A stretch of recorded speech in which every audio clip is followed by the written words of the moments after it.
There was an agreement between my client, Mr. Swasey, and Belize Telemedia that the information that Mr. Swasey would provide to them with respect to the game that he had designed using the telemedia system was confidential. So there's an agreement to that effect.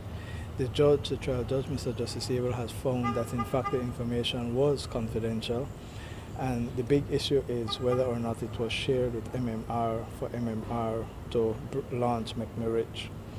The judge felt that there was, but only awarded $25,000 in damages. So the purpose of our appeal is to increase the amount of damages.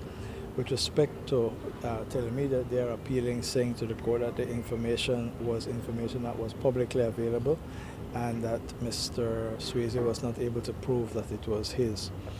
So there are two appeals really, one against the finding of the trial judge and one against the amount of damages. What we tried to show the judge, the Court of Appeal, was that the trial judge in fact considered all the evidence.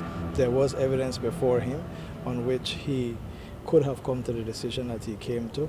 The sharing of the information with MMR, of course, is circumstantial evidence, and we showed to the court certain items of evidence which leads to an inference that there was a sharing. And the reason for that is because it was taking over 2 years for Swasey to convince Telemedia that they could implement his project, when in fact it took much less than 2 years, less than a year, before they were able to use Mek Mi Rich. And so what we are saying is that they used the information that Swasey had given to them in order to allow Mek Mi Rich to springboard ahead of him.